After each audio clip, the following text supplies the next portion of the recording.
Good morning बच्चों। आज high school के दूसरे लेसन का अम्ल क्षार लवण में से आज लवण का अध्ययन करेंगे, अर्थात साल्ट का अध्ययन करेंगे। फर्स्ट पार्ट में हम लोग एसिड अम्ल का अध्ययन किए थे, सेकेंड पार्ट में बेस क्षार का अध्ययन किए थे। आज हम लोग लवण अर्थात साल्ट का अध्ययन करेंगे। चलिए जानते हैं लवण किसे कहते हैं।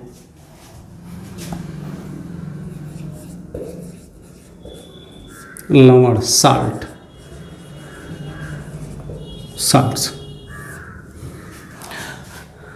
गौर से सुनिएगा बच्चों, अम्ल और क्षार की क्रिया से प्राप्त पदार्थ को हम लवण कहते हैं। फिर गौर से सुनिएगा, अम्ल और क्षार की क्रिया से प्राप्त पदार्थ को लवण कहते हैं।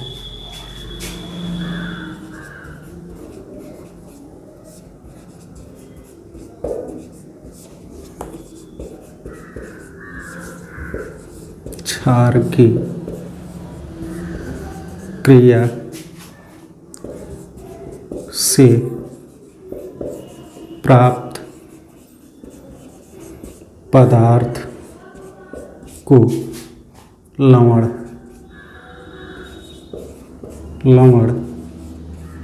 कहते हैं।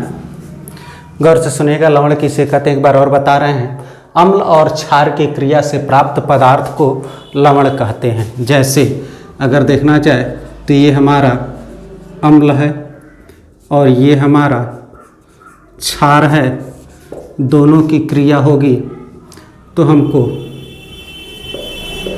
लवण तथा जल प्राप्त होगा। जैसे उदाहरण के तौर पे HCl प्लस NaOH मिला दे रहे हैं। नाम तो जानते हैं, हाइड्रोक्लोरिक एसिड, सोडियम हाइड्रोक्साइड। तो मिला क्या बना, NaCl प्लस H2O बना। इसी प्रकार से HCl plus NH4OH is equal to बना आपका NH4Cl प्लस H2O। इसी प्रकार से एक और एग्जाम्पल ले सकते हैं, HCl प्लस H3, नाम होगा इसका NH4Cl। देखिए, अर्थात हमने 3 एग्जाम्पल लिया, तीनों में हमने लवण बना करके आप लोगों को दिखा दिया। इसे ही लवण कहते हैं। एक बार और समझिएगा, अम्ल और क्षार की क्रिया से प्राप्त पदार्थ को लवण कहते हैं। जैसे अम्ल और क्षार हुआ, मिलकर के लवण बना लिए। आपका HCl अम्ल, NaOH क्षार मिलकर के NaCl लवण बना दिया। HCl अम्ल, NH4OH अर्थात अमोनियम हाइड्रोक्साइड क्षार मिलकर के NH4Cl बना दिया। क्लियर हो गया। इसी प्रकार से HCl और NH3, ये दुर्बल क्षार अमोनिया है जो मिल करके NH4Cl अर्थात अमोनियम क्लोराइड बना दिया। इस तरह से लवण बन करके तैयार हो गया। अब आइए हम लोग पढ़ते हैं लवण के प्रकार या लवण का वर्गीकरण।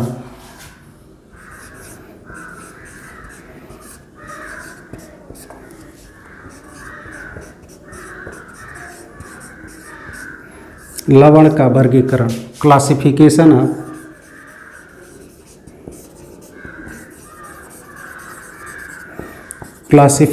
Of salts.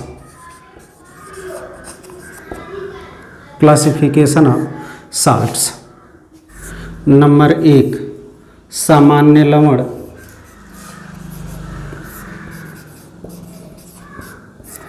नंबर 2 अम्लीय लवण।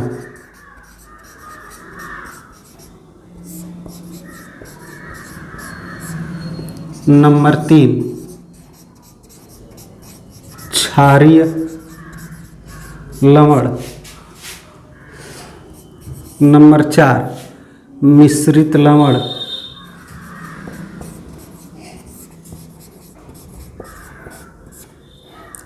नंबर 5 दिक् लवण। नंबर 6 संकर लवण।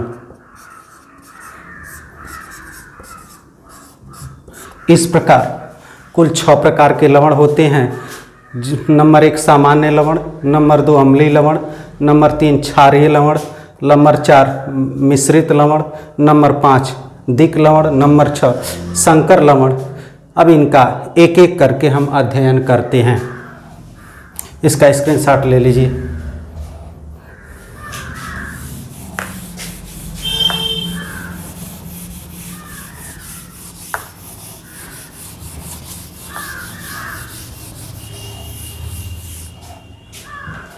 सामान्य लवण नंबर 1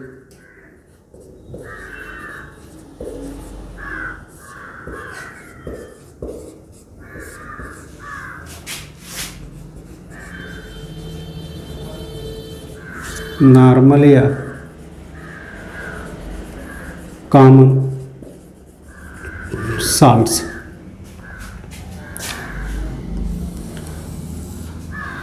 गौर से सुनिएगा, सामान्य लवण किसे कहते हैं? वे लवण जिनमें विस्थापनीय अर्थात रिप्लेसेबल H+ आयन तथा OH- आयन नहीं पाए जाते हैं या नहीं होते हैं, उसे ही हम सामान्य लवण कहते हैं। गौर से फिर देखिएगा, हम लिख रहे हैं वे लवण जिनमें विस्थापनीय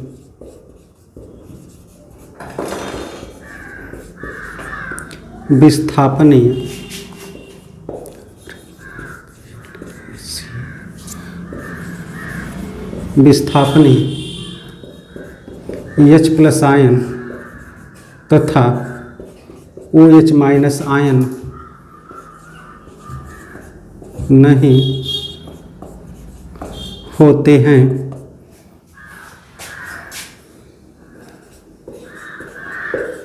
उसे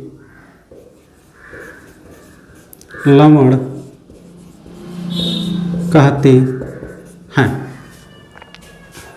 जैसे उदाहरण के तौर पे NaCl, KCl, K2SO4, K2SO4, Al2SO4 का होल थ्राइस, Na2SO4, Na2SO4 आदि। ये सभी आपके सामान्य लवण है। गौर से देखिएगा, एक बार और बता रहे हैं, वे लवण जिनमें विस्थापनीय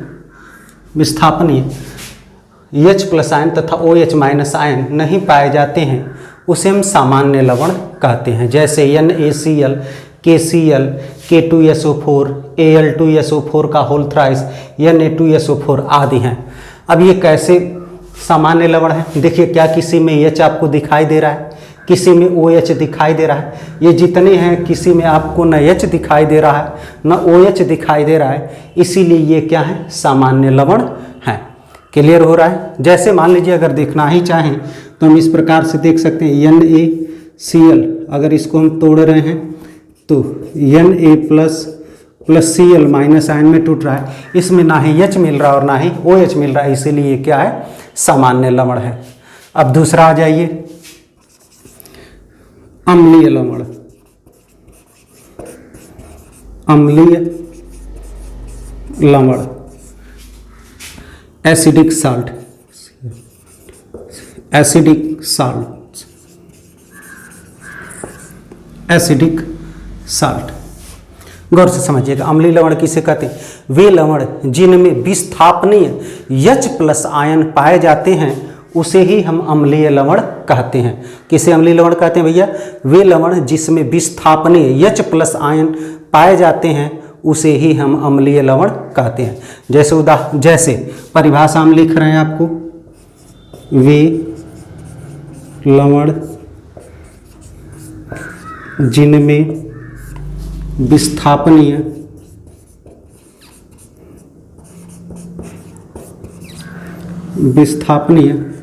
H+ आयन पाए जाते हैं, उसे अम्लीय लवण कहते हैं। क्लियर हो रहा है? फिर गौर से समझिए, वे लवण जिनमें विस्थापनीय H प्लस आयन पाए जाते हैं उसे ही हम अम्लीय लवण अर्थात एसिडिक साल्ट्स कहते हैं। जैसे उदाहरण के तौर पे अगर हम देखना चाहें तो NaHSO4 नाम होता है इसका सोडियम बाइसल्फेट, सोडियम बाइसल्फेट या sodium hydrogen sulphate, sodium hydrogen sulphate. गौर से देखिएगा, अगर इसको हम तोड़ रहे हैं तो इसमें आपको H प्लस विस्थापनीय मिल जाएगा। इसी कारण से यह अम्लीय लवण है। NaHSO4 यानी इसकी पहचान क्या है? इसमें H पाया गया है, इसीलिए अम्लीय लवण है। क्लियर हो रहा है? इसी प्रकार से एक और हम देखना चाहें तो NaHCO3 ले लें। NaHCO3 sodium bicarbonate, sodium bicarbonate. अगर इसका भी हम दूसरा नाम लिखे तो हो जाएगा सोडियम हाइड्रोजन सल्फेट। इसमें भी H आया है अर्थात ये भी आपका अम्लीय लवण है। इसी प्रकार से एक और हम ले सकते हैं KHSO4, ये भी आपका पोटेशियम बाइसल्फेट है।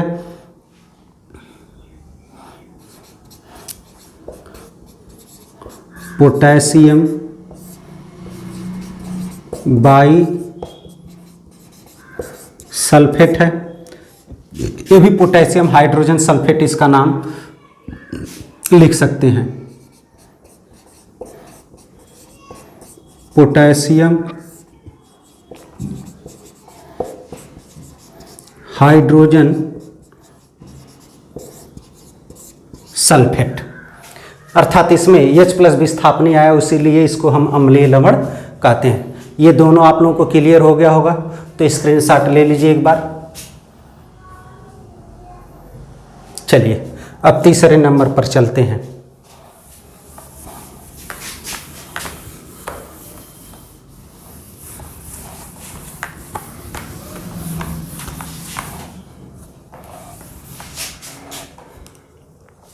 क्षारीय लवण।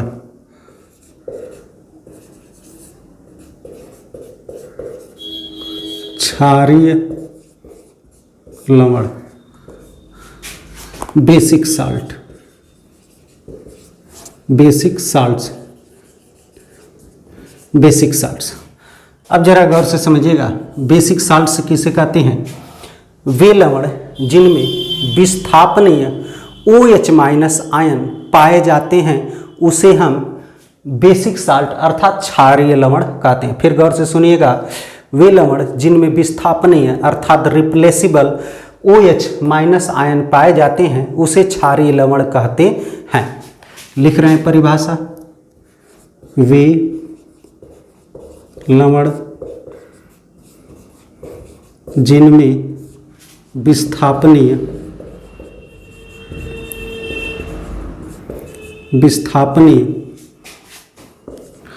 OH माइनस आयन पाए जाते हैं उसे क्षारीय लवण कहते हैं। क्षारीय लवण कहते हैं। फिर गौर से सुनिएगा, वे लवण जिनमें विस्थापनीय OH माइनस आयन पाए जाते हैं उसे क्षारीय लवण कहते हैं। उदाहरण के तौर पे MgOHCl बेसिक मैग्नीशियम क्लोराइड। इसी प्रकार से BaOHCl बेसिक बेरियम क्लोराइड। इसी प्रकार से PbOHCl बेसिक लेड क्लोराइड। इसी प्रकार से PbOHNO3 बेसिक लेड नाइट्रेट आदि। ये सभी क्षारीय लवण है। क्यों क्षारीय लवण है भैया? क्योंकि देखिए सब में यहाँ भी OH पाया जा रहा है, यहाँ भी OH पाया जा रहा है, यहाँ भी OH पाया जा रहा है, यहाँ भी OH पाया जा रहा है। अगर इसको तोड़ते हैं तो OH माइनस आयन मिलेगा, इसीलिए क्षारीय लवण कहलाते हैं। अब क्षारीय लवण के बाद मिश्रित लवण, चौथा नंबर मिश्रित लवण। मिश्रित लवण, मिक्स्ड साल्ट।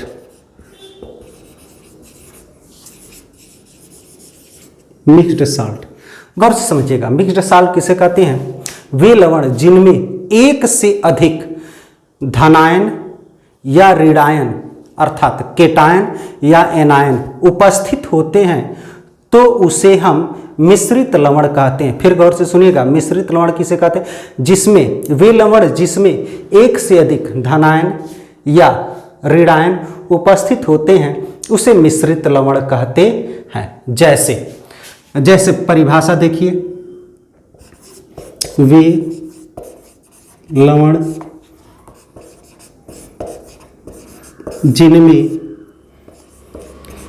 एक से अधिक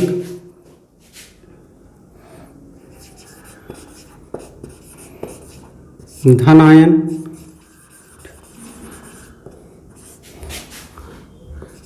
या ऋणायन एनायन उपस्थित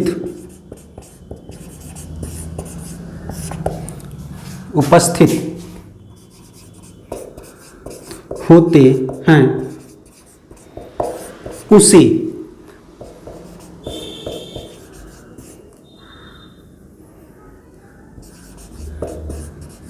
मिश्रित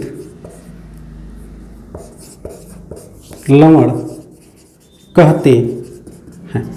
फिर एक बार गौर से सुनेगा, वे लवण जिनमें एक से अधिक धनायन या ऋणायन उपस्थित होते हैं उसे मिश्रित लवण कहते हैं। जैसे CaOCl2, CaOCl2 नाम इसका आप लोग जानते होंगे, नहीं जानते हैं तो याद कर लीजिए। ब्लीचिंग पाउडर या इसी को एक और नाम जानते हैं विरंजक चूर्ण भी हम कहते हैं।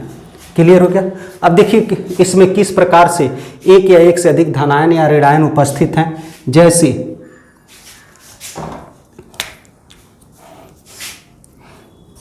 CaOCl2 को यदि हम तोड़ते हैं तो Ca2 plus O2 minus plus 2Cl minus मिल रहा है। तो देखिए यहाँ से यहाँ तक लेकर आपका 2 ऋणायन मिल रहा है कि नहीं मिल रहा है?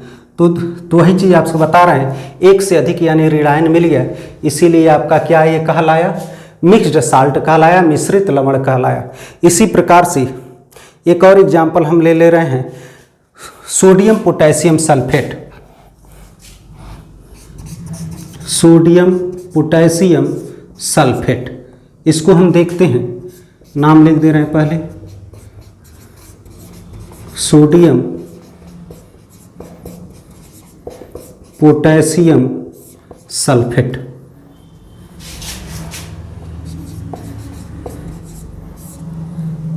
सल्फेट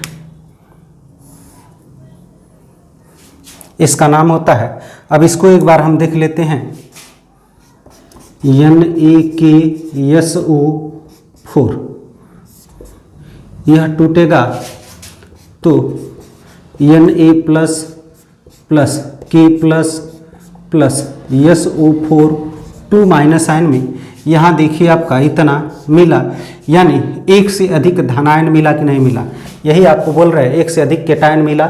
इसी को हम क्या कह देते हैं, मिश्रित लवण कह देते हैं। तो इस तरह से 4 क्लियर हुए, 5 और 6वां देखते हैं, इसका स्क्रीनशॉट ले लीजिए।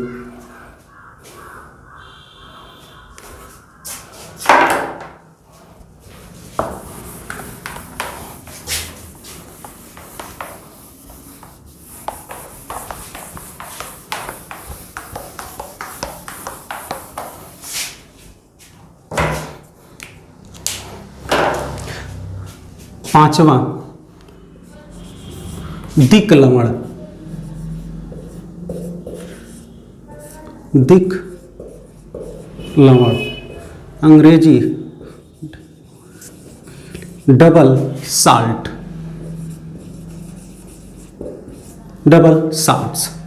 अब जरा गौर से समझिएगा, दिक लवण किसे कहते हैं, वे लवण जिनमें 2 या 2 से अधिक सामान्य लवण पाए जाते हैं उसे ही हम दिक लवण कहते हैं, या वे लवण जो 2 सामान्य लवणों से मिलकर बने होते हैं उसे हम दिक लवण कहते हैं। चलिए लिख करके बताते हैं।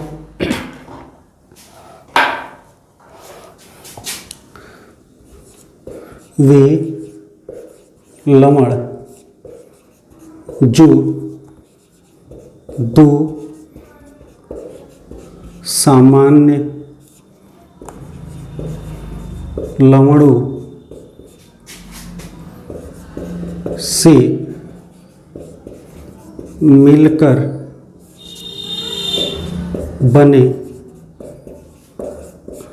होते हैं उसे दिक लवण कहते हैं।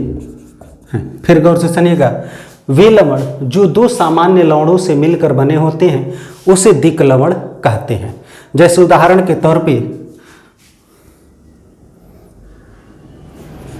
K2SO4 Al2SO4 का होल थ्राइस इंटू 24H2। नाम तो आप लोग जान ही गए होंगे, इसका क्या नाम होता है, इसका नाम फिटर करी होता है, या इसी को हम पोटास एलम भी कहते हैं, पोटास एलम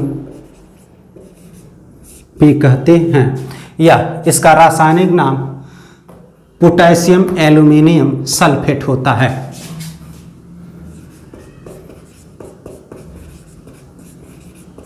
पोटेशियम एल्यूमिनियम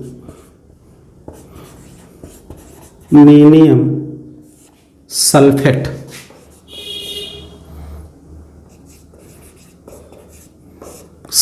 होता है। देखिए कैसे 2 सामान्य लवणों से मिलकर बना हुआ। K2SO4 एक सामान्य लवण, Al2SO4 का होल थ्राइस एक सामान्य लवण, अर्थात 2 सामान्य लवणों से मिलकर के बना हुआ है, इसीलिए हम इसको दिक लवण कहते हैं। इसी प्रकार एक और फार्मूला मोहर लवण का देखते हैं, FeSO4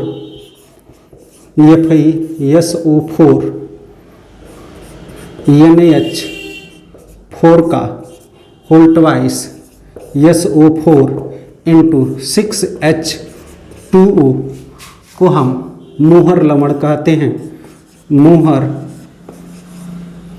लवण कहते हैं। इसका रासायनिक नाम फेरस अमोनियम सल्फेट होता है, ferrous ammonium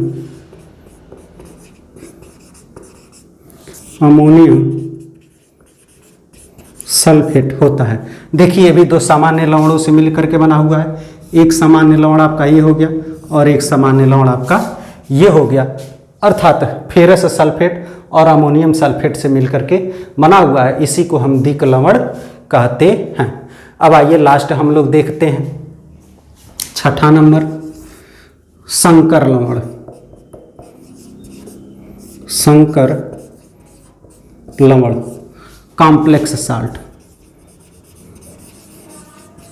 complex salts, complex salts. अब आइए गौर से सुनेगा, संकर लवण किसे कहते हैं? वे लवण जो धातु आयनों के साथ उपसहसंयोजी बंध द्वारा जुड़े होते हैं उसे ही हम संकर लवण कहते हैं। फिर गौर से समझिएगा, संकर लवण किसे कहते हैं? वे लवण जो धातु आयनों के साथ उपसहसंयोजी बंध द्वारा जुड़े होते हैं उसे ही हम संकर लवण कहते हैं। गौर से हम लिख रहे हैं, वे लवण जो धातु आयनों के साथ उप सह संयोजी बंध, अंग्रेजी में COORDINATION, कोऑर्डिनेशन बॉन्ड, कोऑर्डिनेशन उपसहसंयोजी बंध द्वारा जुड़े होते हैं उसे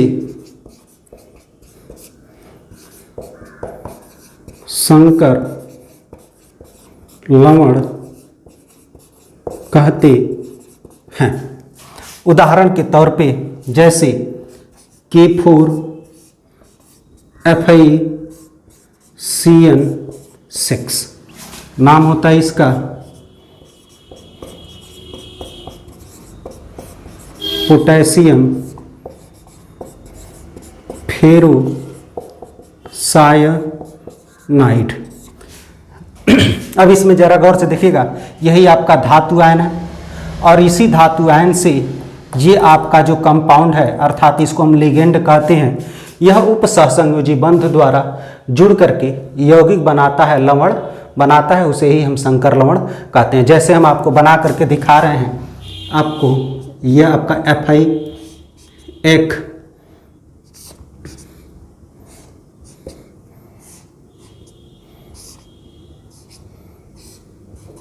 गौर से देखिएगा, CN CN CN CN CN CN, देखिए बन गया, CN जुड़ गया। और ये आपको जितने तीर दिखाई दे रहे हैं यही तीर आपके उपसहसंयोजी बंध कहलाते हैं और यह आपका आयन है जिससे जुड़ करके यह यौगिक बना रहा है। नोट में आपको बताने जा रहे हैं, संकर लवण जो होता है वह ठोस अवस्था में तथा विलयन अवस्था में दोनों में अपने अस्तित्व को बनाए रखता है, जबकि दिक लवण जो होता है वह केवल विलयन अवस्था में, ठोस अवस्था में अपनी पहचान को बनाए रखता है, विलयन अवस्था में अपनी पहचान को खो देता है। चलिए लिख देता हूँ, संकर लवण ठोस अवस्था तथा विलयन दोनों में अपनी पहचान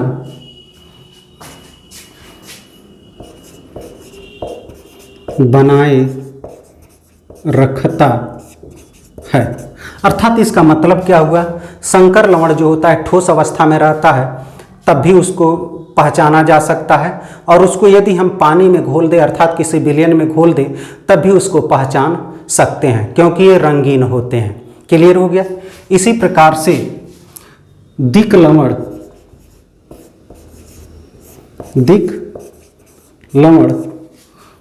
केवल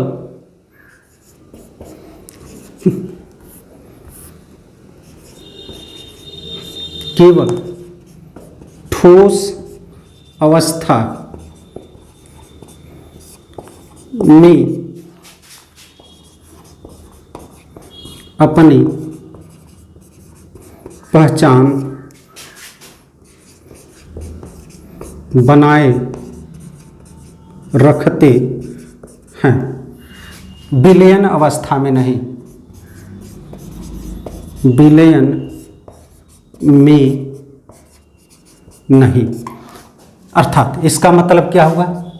इसका मतलब ये हुआ कि सपोज कर लीजिए दिक लवण आप फिटकरी ले लीजिए, फिटकरी ठोस अवस्था में हम लोग पहचान जा रहे हैं कि हाँ ये फिटकरी है, लेकिन अगर इस फिटकरी को पानी में घोल दिया जाए अर्थात किसी विलयन में घोल दिया जाए तो उसके बाद से हम उसमें खोजने लगेंगे फिटकरी तो हमको मिलेगा नहीं, तो यह विलयन अवस्था में अपनी पहचान को नहीं बरकरार रख पाता है, केवल ठोस अवस्था में ही अपनी पहचान को बनाए रखता है।